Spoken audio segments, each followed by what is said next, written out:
রাজশাহী নগরীর ভদ্রামোড়ে পুলিশ বক্সের পাশে রাস্তার মাঝেই ব্যাটারি চালিত অটোরিকশার স্ট্যান্ড। এমন অপরিকল্পিত এসব স্ট্যান্ডের কারণে সড়কের মোড়গুলোতে যানজট লেগে থাকে। এতে প্রায়ই ঘটছে ছোট বড় দুর্ঘটনা।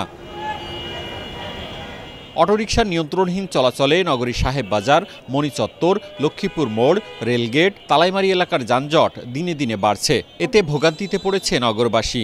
যেভাবে অটোগুলো বেআইনিভাবে রাস্তা ঘিরে দাঁড়ায়, যার কারণে অ্যাক্সিডেন্টের ঝুঁকি বাড়ে। সকালে অফিস টাইম এবং স্কুল টাইমটাতে একটু যানজট হয়। রাজশাহী সিটি কর্পোরেশনের তথ্য মতে নগরীতে তালিকাভুক্ত ব্যাটারি চালিত অটোরিকশা প্রায় ৯,০০০, রিকশার সংখ্যা ৫,৮০০ এবং ভ্যান ২০০। তবে সড়কে চলছে প্রায় ৪০,০০০।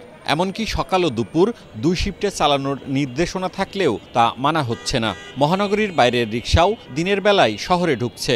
মহাজনকে ৫০০ টাকা দেওয়া লাগে, আমাদের ২০০-৩০০ টাকা থাকে। ধরেন আমরা পেটের জ্বালাতে বাড়ালছি। ধরেন আমরা কই যাই দাঁড়াবো, কন দাঁড়ানোর তো জায়গা লাগবে। গরিব মানুষের বাবা কি করবো বলো, এই কারণে আমরা তো ধরো বয়স হয়ে গেছি, আমরা তো অন্য কাজে করতে পারবো না রে বাবা। চালকদেরকে যাতে আমরা প্রশিক্ষণ দেওয়াতে পারি এই বিষয়ে একটা সিদ্ধান্ত হয়েছে। ইতিমধ্যে এই সিদ্ধান্তটা বাস্তবায়নের প্রক্রিয়াধীন রয়েছে।